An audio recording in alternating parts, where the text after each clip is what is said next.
Hey guys, my name is Theo Koulianos, and I'm a part of this ESS Academy team. We have been putting together some resources, wanting you guys to get to know the heart behind the organization. We had Mr. Theo Beliers with us, and then hopefully you've been enjoying those resources that we've been putting in front of you. Today I have the privilege of introducing the kindest staff member. Actually, I shouldn't say that because Mama Jean is here, and she's definitely probably the sweetest. You are the kindest. Mr. Jake FASSNACHT, the COO of ESS Academy. Before we move forward, we want to keep the vision in front of us at all times. We want to be the nation's trusted resource for executive protection, security services, and world-class training. We accomplish this through our vision, by consistently educating our clients on effective solutions, providing the highest level of training and world-class service. Jake, I'm excited to do this with you.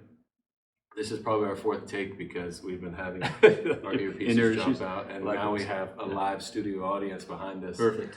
So if no heckling, guys. Yeah. So if there's any distraction, just know it's the gentleman behind us. Jake, I asked B a question. What brought him to the organization? Yeah. The heart behind this is really for you to at least be able to expose your heart so that people could understand the beat of this beautiful opportunity we have to provide services through ESS Academy. So what brought you here? To the company? Thank you for the opportunity. I've known Theo since kindergarten, which, we've gotten a little trouble together, but we do life together. And I know the man. I know the heart of the man. And we got in trouble a little bit growing up, but we also got saved around the same time. And the Lord has led us into the leadership positions that we're in. And I know his heart, and his heart is for the Lord, but his heart is for people. Yeah. And so we owned a marketing company for 20 years. My friend Jeff, best friend Jeff, and again, known him since kindergarten. So over those years, we were able to, watch Theo grow as an individual, but also in the company, help with his marketing, help build the websites, and he would come into our printing facility because a part of our marketing was print, and he'd build his books on his own, and give us a hard time when he came in, and so over 20-year period, we just do life, and fast forward, we had an opportunity to sell the company, which I didn't think I was going to do. But I asked the Lord, I said, will I be more impactful? Because really, more than anything in business, it's not about making money, it's about contributing and impacting people.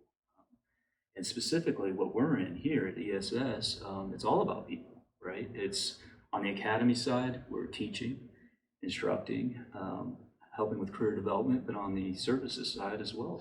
Our product, if you will, is people. Yeah. Right? And so what better platform to invest in individuals and to help them grow, help them see and understand what vision looks like and a place to go. And so I'm so grateful to be part of this. And so 20 years of having a wonderful business, but the Lord just called us to go ahead and sell. And honestly, it was a process. I did not realize what it takes to sell a business.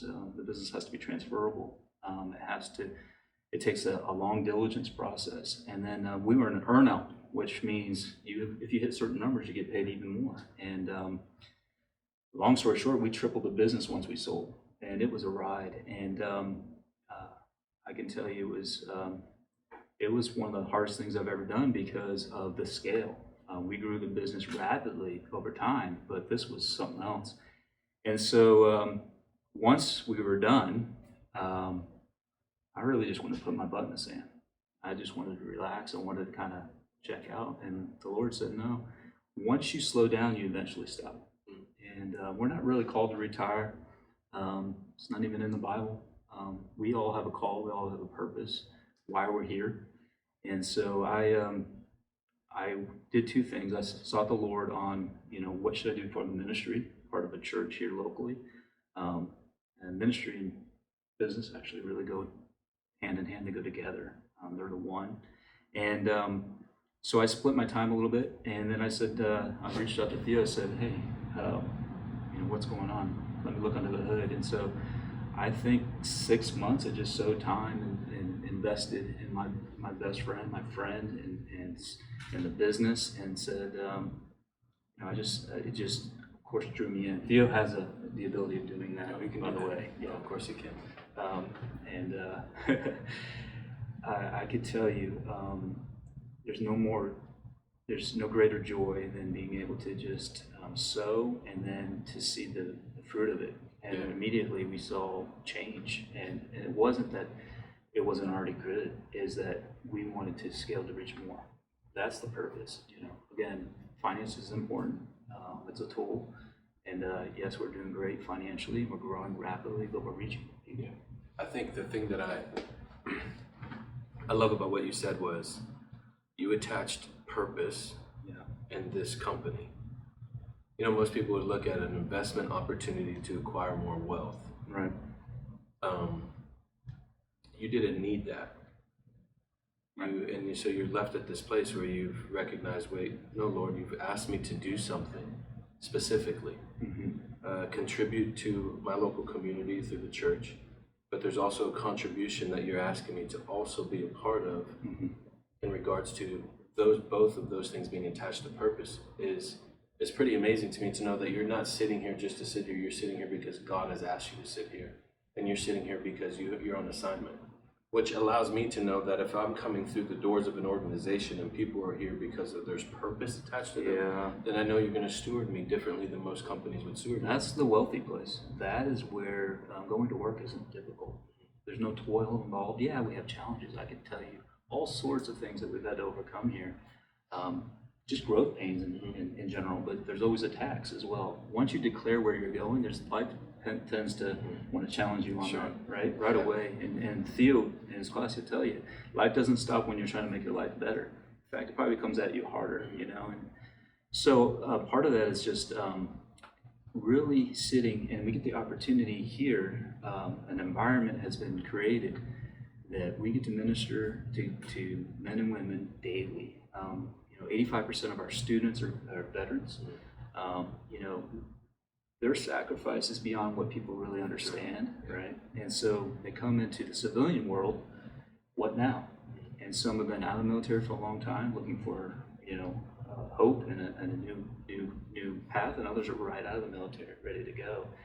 And so we sit with them, and I can't tell you how many times, and I think this is probably the best way to describe what is fulfilling for me, is I've heard over and over, and not from the same group, same class, or same group at one of our sites in terms of the services side, where they said, you know what, I was in darkness and now I'm in light. It's amazing. I can't even express another or a better way than that. Yeah. Because darkness is confusion. There's a lack of knowledge and understanding, a lack of vision. It's depression, oppression. There's all sorts of things that is involved there. But when they come and they see life, a family, some relationship, business and ministry even could be transactional. Sure. You do this for me, I'll do this for you, and it's over. And you'll hear employees say, I felt like a number. That's not us. It is truly us doing life with you. And we invite that to every single employee, every single student. We are an open book. We are a resource. We're a deep well, if you will. And it's not just me. It's Theo. It's all the way through every site supervisor, every instructor. You name it. Every person on our team, our administration, obviously Mama Jean, the best of us. Every single person is invested in making others better. Yeah. And but even more is to lead them to Jesus. Yeah. I love how this organization has, how like there's a child who's dedicated to the Lord. Yeah.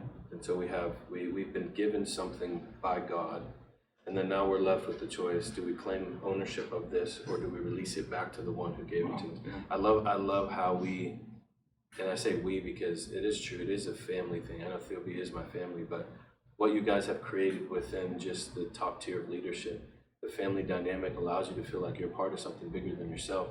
And I think that feeling and that sensation that we all feel safe, we all enjoy being where we're at. Yes, we have things that we have to overcome, but in the end, this is a great place to work. It's a great place to be.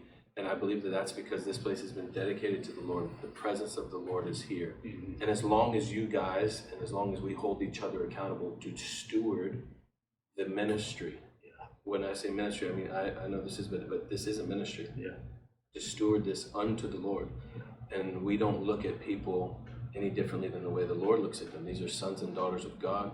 These are broken people coming in. To think they could have gone anywhere in the world and God would send that one person here is an incredible honor and a privilege. And so with that being said, you guys are an honor and a privilege to steward. We're going to keep moving forward with these resources, giving you an opportunity to get to know the people behind the organization. But in the end, you need to know that we believe God sent you to us. You're watching this resource on purpose. This is not by accident. And so whatever you're able to pull from this conversation, hopefully you've captured this one thing that you would notice in all conversations we're having. Jesus Christ has changed our life. We live for him. We're serving him. We're following him. We're only giving to others what we've received from him. We were dead. We were in sin. We were in a mess up to the point before we met Jesus. And he radically transformed our life. And we want to provide you with the same opportunity to see those areas of darkness illuminated and to see those areas of despair flooded with the joy of the Lord. And so we love you guys, and we're thankful for the opportunity to steward you. Jake, thank you for being with us. I'm going to snag you for one more resource after this. We're going to ask you some other questions. But in the meantime, we love you guys, and we'll see you next time. Bye-bye.